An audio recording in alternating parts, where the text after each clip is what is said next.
Alright, hello everyone. Just going to give you guys a little bit of a commentary on the charts. And basically what I'm about to do is something that people in the Forex Learning group receive on a regular basis in the form of screenshots, short videos.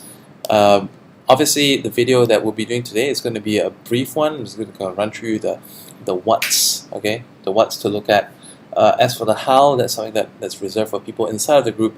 But nonetheless, this particular video, because I'm not the most on point person, this video is going to be repurposed to my group as well. And looking at the things that I will be showing you, they will know what to do as well. So for those of you watching this, basically want to have you know as well that I'm working on a project. Over the next 3 months, I'm going to be practicing on a demo account, manual trades, and in the final month I plan to go live with it. The idea is to keep a profitable, rather a high profit rate and an overall profitable account. The goal is to be in the 30 to 50% range per month using manual trades. So how's that different from the existing PAM programs that I have right now? In the existing PAM programs, they are not actually like manual. They are fully, no, I would say they're mixed. Okay, it's all based on automated trading systems that I've developed, but the manual interventions that I do not mean manual trading. What I do as manual intervention would be things like adjusting the stop loss manually, adjusting the take profits manually, and also I'll be doing things like if I will be turning off the EA at certain times and turning them on again to avoid certain market events, or let's say if I find that trading at a point of time is not ideal, and then I will obviously change settings on a regular basis. So these are the reasons why I've been able to ensure a very, very high performance level compared to other systems on the market.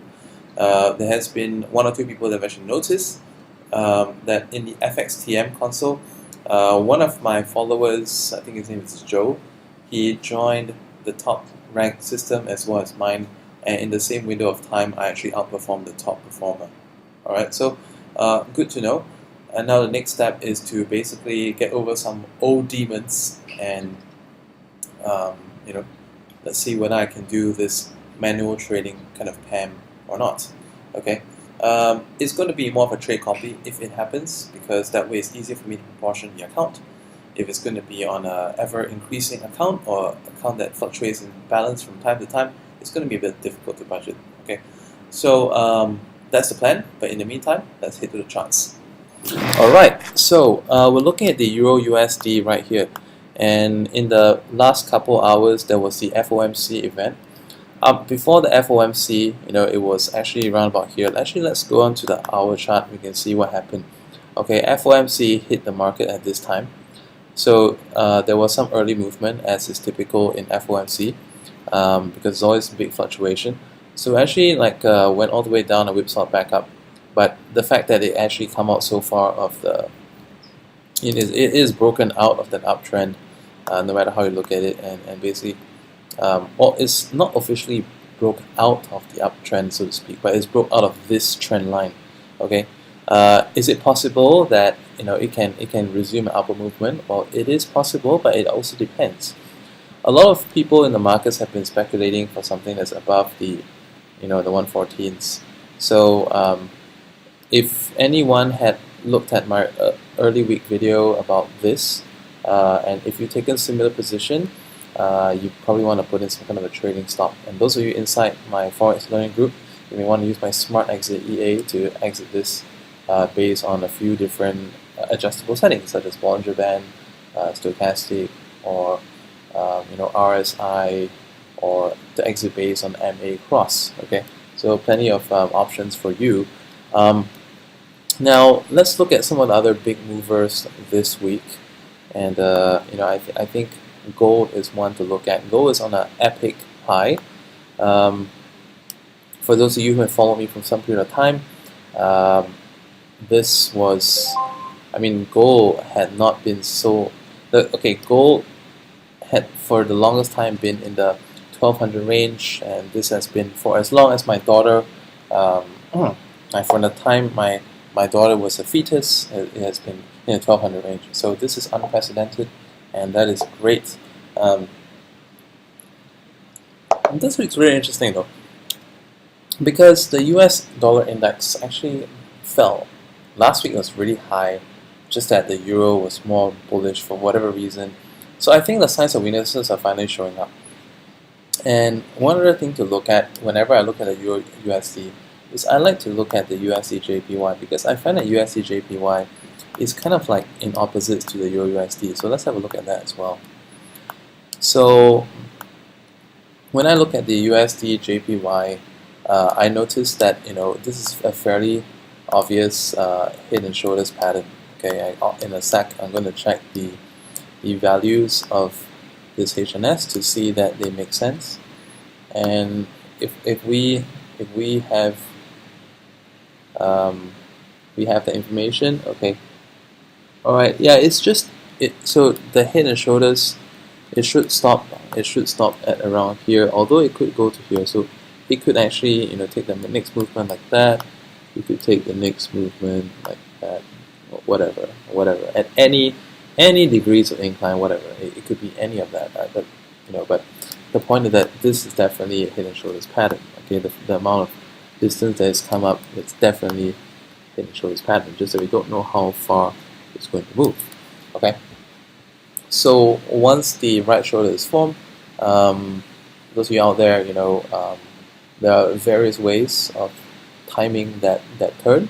You can use divergence, you can use a Fibonacci level, you can use a combination of that, you can use like MACD to try to time that right shoulder, or you can just simply watch price action and look out for it. So that is basically a nice opportunity to look out for, and if anything at all, we're looking for something that should go back into at least hereabouts, which is the previous, the nearest support above this. So this is S1, this will be S2. So I'm looking at that area. So fairly small downside, but of course, if you use my divergence methods, which you can learn in my previous video, you can learn how to time the best possible entry and exit to capture the most in that range. Okay, of course, you could also capture this one. For a very small stop loss, you capture this one as well. So all the details on the ins and outs of these, I teach that in my Forex learning group. So if you wish to join that, just send a message to the admin on my page. It's facebook.com/Forex Lab official. Okay. If there are any questions that my admin cannot answer, you're most welcome to indicate that you'd like a reply from me as well. So, okay, whenever I look at USDJPY, there's something that I also like to look at, which is my other favorite. That would be the EURUSD and the AUSDJPY. Let's have a look at the EURUSDJPY first. So this is my favorite for a couple of reasons, because unlike the USDJPY, this has more range. It moves more in the same amount of time. So let's have a look at what kind of setups we're looking at over here, if there's any at all. Okay, I can see a huge discrepancy between, and obviously there's been a fairly big breakout to the downside here. So the nearest levels to look at, now that it's already been here, well, now that it's here, there's a very small window of opportunity from here to here, but between here to here, there is a bigger window of opportunity between here and here. Okay, so if you guys want something a bit more consistent, what would be a really good idea would be for it to get into this zone, pull back. Ideally, okay, ideally, may or may not happen. Ideally, something like this to happen for actual close at or on the line, or at or around the line. Boom, and that would be a very ideal situation. Very ideal situation. Okay, so look out for that. The way that I like to trade is very low stop loss, very flexible take profit. I wouldn't say very ambitious take profit. I'll say very flexible take profit. So it just depends on It just depends on like how far in the green. Um, Hang on, what am I talking about? Brain farting. So it depends on like the price action really, and I teach all these methods of exiting trades in my group, so you can write them out for even like 9 times sometimes. All right, so now we also want to look at the GBP USD, which is having a lot of Brexit woes. This is usually very correlated to the Euro USD, but in later and most recent times it is not so. Okay, so we also see like a head and shoulders pattern over here, and we can already see signs that the forming of the right shoulder has begun.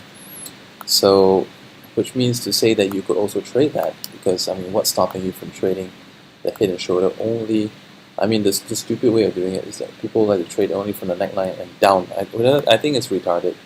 I mean, why would you want to limit yourself that way? I mean, most people, they just like to trade it like downwards of here. I mean, what's the point, right? What is the point? Because it's I tell you, what usually happens is that when people trade it from the neckline, it just for example, after this one comes up and comes down again, sometimes we get a failure and it goes back into a range. So why do you want to get in so late?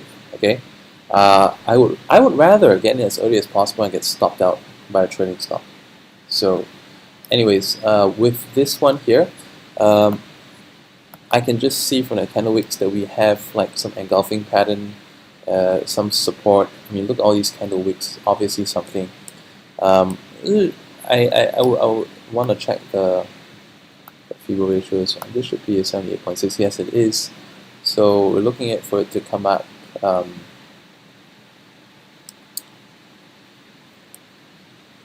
So based on this one, we should get something up to a.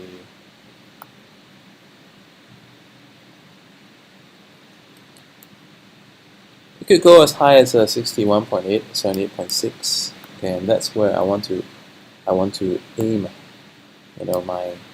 My put trade ratio. I mean, head and shoulders is one of my favorite ways to trade. Other than double tops and double bottoms, head and shoulders is one of my favorites to trade. So, anyways, I hope I've given you some ideas. And for those of you in my group, well, I would guess that you know exactly what to do with this. Okay, you should. If you don't know, just treat this as an exercise, and just ask me in the Telegram chat. You can ask me you can just tag me and ask me a question, and I will tell you if you got the ideas correct or not. Just treat this as a test, because when you look at these setups, you should know exactly what to do. Bye for now. For the rest of you, you're most welcome to send a message to the page on Facebook, facebook.com/Forex Lab official, and also go to my website, theforexlab.net, to check out what I'm up to. As mentioned in the beginning of this video, I am working on a project to do a manual trading PAM account. So that's not already created, but I plan to run it for about 3 months, and then in the final month, I'll be doing live and it'll be open for business. It's going to be a trade copy if it happens. Okay, bye for now.